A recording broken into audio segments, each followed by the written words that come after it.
नमस्कार दोस्तों, स्वागत है आपका मेरे इस YouTube चैनल पे। तो गाइज, आज हम बात करने वाले हैं रेट्रोग्रेडिंग प्लैनेट्स यानी कि वक्री ग्रहों के बारे में। जी हाँ, अब आप में से कई लोग सोच रहे होंगे कि ये कौन सा टर्म है भाई, वक्री। वक्री का मतलब क्या होता है, सबसे पहले समझना ये इंपॉर्टेंट है। फिर हम समझेंगे कि वक्री ग्रह क्या होते हैं और उनका क्या प्रभाव होता है हमारी जिंदगी में। अब देखिए, वक्री का मतलब पहली बात तो होता है उल्टा, ऑपोजिट मूवमेंट। ठीक है, सारी ग्रह आपको पता है कि एक अपने ऑर्बिट में ट्रांजिट कर रहे होते हैं, एक ऑर्बिट में अपने वो चक्कर काट रहे होते हैं सूर्य के आसपास। ठीक है, सोलर सिस्टम में। अब इनमें से कुछ प्लैनेट्स कई बार ऐसे होते हैं कि वक्री हो जाते हैं, यानी रेट्रोग्रेड, उल्टी चाल कहते हैं ना प्लैनेट्स की, बेसिकली वो होता है वक्री होना, रेट्रोग्रेडिंग प्लैनेट्स इसको बोलते हैं। लेकिन सवाल ये उठता है, क्या ये सच में वक्री होते हैं, मतलब क्या ये सच में उल्टा चलने लगते हैं?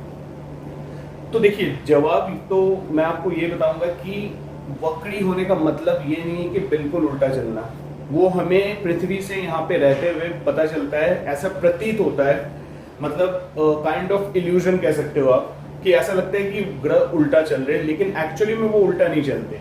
कई बार क्या होता है कि कुछ प्लैनेट्स अर्थ के बहुत करीब आ जाते हैं, पृथ्वी के बहुत करीब। ऐसे नॉर्मली क्या होता है, ज्यादातर प्लैनेट्स आपको पता ही होगा कि अर्थ से बहुत millions of kilometres away, they are away from our planet earth. ठीक है, बट कभी कभी कुछ प्लैनेट्स जैसे फॉर एग्जांपल सैटर्न या फिर जुपिटर, ठीक है, मान लो जुपिटर आ गया बिल्कुल करीब अर्थ के, रोटेट करते करते, तो ऐसा प्रतीत होता है कि वो पीछे की तरफ जा रहा है। ठीक है, और अर्थ आगे की तरफ जा रहा है, इसलिए हमें लगता है कि वो उल्टा चल रहा है।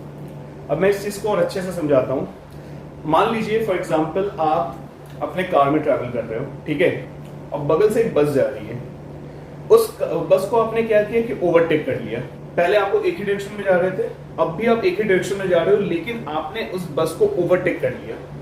उस टाइम आपको क्या लगेगा कि आप आगे जा रहे हो, और वो ऐसा फील होगा, ऐसा तो फील होता है ना कि वो बस पीछे की तरफ जा रही है जब आप उसको ओवरटेक करके आगे निकल रहे हो उससे। तो क्या वो सच में पीछे की तरफ जाती है? नहीं, बस फर्क ये होता है कि आप उसको ओवरटेक करके आगे की तरफ बढ़ रहे हो, वो पीछे नहीं जा रही है, वो भी उसी डायरेक्शन में मूव हो रही है जहां पे आप हो रहे हो। यानी कि दोनों एक ही डायरेक्शन में स्ट्रेट मूव हो रहे हैं, लेकिन ऐसा फील होता है कि वो पीछे की तरफ जा रहे हैं। अब बात ये होती है कि रेट्रोग्रेडिंग प्लैनेट्स के प्रभाव क्या होते हैं, उनका क्या रहता है, मतलब वो पॉजिटिव है, नेगेटिव है, क्या है।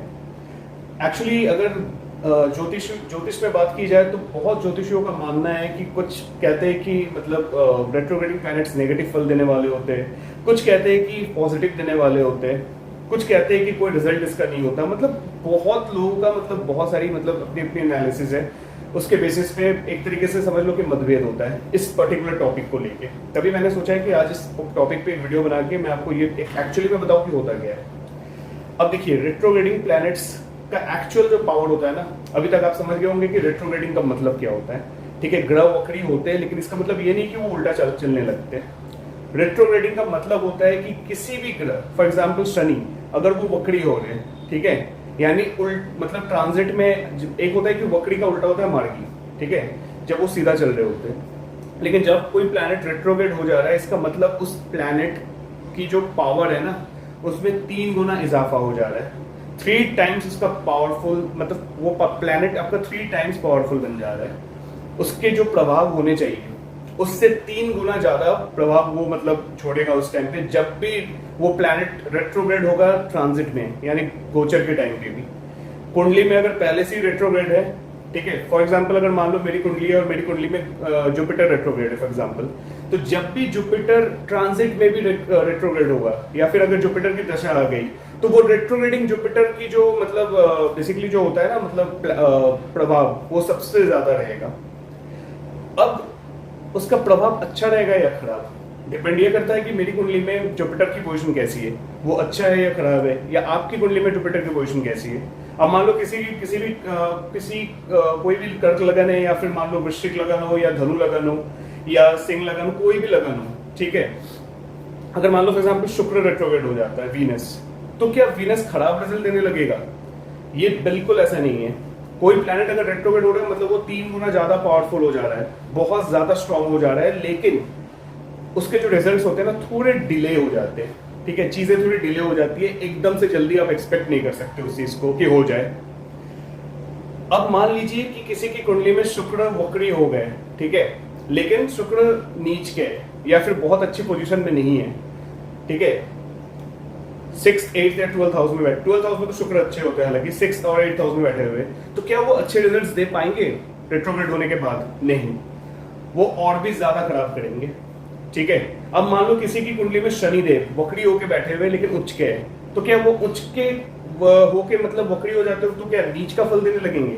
नहीं, क्योंकि बहुत एस्ट्रोलॉजर्स है जिनका मानना है कि अगर कोई प्लैनेट आपकी कुंडली में उच्च का है, एक्सॉल्टेड है, और ऊपर से अगर रेट्रोग्रेड हो जाए तो वो नीच की तरफ फल देने लगता है। ऐसा कुछ नहीं होता। आप खुद सोचो ना, वो प्लैनेट पहले से ही एक्सॉल्टेड है, उच्च का होके बैठा हुआ है, यानी कितना ज्यादा मतलब अच्छा फल दे सकता है वो। अब वो रेट्रोग्रेड हो गया, यानी उसके पावर में 3 गुना इजाफा हो गया, तो क्या वो खराब हो जाएगा? बल्कि वो और भी अच्छा हो जाएगा। रेट्रोग्रेड प्लैनेट्स हमारे पास्ट कर्मा को जोड़ता है, हमारी पास्ट लाइफ का जो कर्मा है ना, उससे रिलेटेड कंप्लीटली। कैसे? जैसे मान लीजिए किसी की कुंडली में अगर जुपिटर रेट्रोग्रेड है, इसका मतलब हो सकता है कि उसको उसके पिछले जन्म में ज्ञान प्राप्ति या फिर टीचर या फिर नॉलेज या फिर धर्म के प्रति किस कोई भी चीज मान लो ऐसा हो सकता है कि वो मिसिंग हो गया था, ठीक है, वो पिछले जन्म में कंप्लीट हो नहीं पाया था, जिससे वो प्लैनेट इस जन्म में आया है उसे पूरा करने के लिए। अब आप खुद सोचो कि वो प्लैनेट स्पेसिफिकली उस प्लैनेट के ऊपर ज्यादा जोर होगा, उस प्लैनेट के ऊपर रिस्पॉन्सिबिलिटी ज्यादा होगी। एक वक्री ग्रह, एक रेट्रोग्रेड प्लैनेट के ऊपर नॉर्मल प्लैनेट के बजाय पावर जितना ज्यादा होता है, रिस्पॉन्सिबिलिटी भी ज्यादा होती है।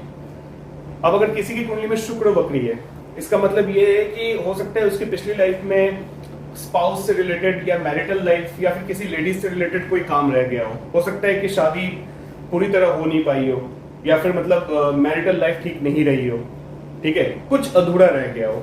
उस चीज को वो पूरा करने के लिए वो प्लैनेट इस बार रेट्रोग्रेड होता है, जिससे कि उस चीज को वो कंप्लीट कर पाए, और वो इतना ज्यादा पावरफुल हो जाता है कि इंसान उस चीज के पीछे भागने लगता है। अब अगर किसी की कुंडली में सैटर्न रेट्रोग्रेड है, शनि, इसका मतलब ये है कि ऐसे इंसान बहुत ज्यादा पेशेंट होते हैं, पेशेंस की कमी बिल्कुल नहीं होती, पेशेंस बहुत ज्यादा होता है इनके अंदर, हद से ज्यादा। और ऐसे लोगों को ना, जिनका शनि वक्री है, ऐसे लोगों को अपने कर्मा पे बहुत ज्यादा बिलीव करना चाहिए कि आप क्या कर रहे हो, अच्छा कर रहे हो, बुरा कर रहे हो, उस चीज पे बहुत ध्यान देना चाहिए। सेकेंडली, अगर मैं जुपिटर की बात करूं, जुपिटर रेट्रोग्रेड है, तो ऐसे लोगों को अपनी आइडियोलॉजी, उसके बाद फिलॉसफी, इन सब चीजों पे नॉलेज, इन सब चीजों पे अच्छे से एनालाइज करना चाहिए, that what exactly you know they are going to do. अगर किसी का वीनस है रेट्रोग्रेड, तो ऐसे लोगों को ना अपनी स्पाउस, अपनी मतलब कोई भी लेडीज हो उनकी लाइफ में, उनके साथ बहुत अच्छे से तालमेल बिठा के रखनी चाहिए, रिस्पेक्ट करनी चाहिए, ठीक है। ठीक इसी तरीके से हर प्लैनेट का कुछ ना कुछ होता है। मैं एक चीज बता दूं कि सूर्य और चंद्रमा सिर्फ 2 एक ऐसे प्लैनेट हैं जो वक्री नहीं होते, रेट्रोग्रेड कभी नहीं होते। बाकी सातों के सातों ग्रह, गुरु, शुक्र, बुध, मंगल, उसके अलावा राहु केतु हमेशा वक्री रहते हैं, ठीक है। राहु और केतु एक ऐसे प्लैनेट है, 2 ऐसे प्लैनेट्स जो हमेशा उल्टा चाली चलते हैं, तो वो मतलब ज्यादातर केसेस में हमने देखा है कि राहु और केतु नेगेटिव फल देते हैं। तो क्या सारे बाकी प्लैनेट्स भी वक्री होते हैं तो नेगेटिव देंगे? ऐसा कुछ नहीं है। सब डिपेंड करता है कि आपकी उस पर्टिकुलर प्लैनेट की पोजीशन कैसी है, वो उस पर्टिकुलर लगन के लिए कारक प्लैनेट है या नहीं, सिग्निफिकेटर है या नहीं, या फिर कोई मारक प्लैनेट है। अगर कारक हुआ तो वो और भी अच्छा हो जाएगा, 10 गुना ज्यादा अच्छा फल देगा। अगर वो मारक होता है तो वो बुरा भी उतना ही करेगा। तो सारी चीजें आपको अपनी कुंडली में देखनी पड़ेगी, कौन सा प्लैनेट वक्री है और उसकी क्या स्थिति है, उसके बाद आप एक तरीके से एनालाइज कर सकते हो चीजों को, ठीक है। तो उम्मीद करता हूँ ये वीडियो आपको अच्छी लगी होगी। अगर अच्छी लगी हो तो please like, share and subscribe जरूर कर देना मेरे चैनल को, एंड कमेंट करके जरूर बताना अगर रेट्रोग्रेडिंग प्लैनेट आपकी कुंडली में भी हो तो मिलते हैं अगली वीडियो में, एंड नीचे दिए गए नंबर पे कांटेक्ट कर सकते हो अगर आपको कुंडली की एनालिसिस करवानी हो। Thank you so much, take care.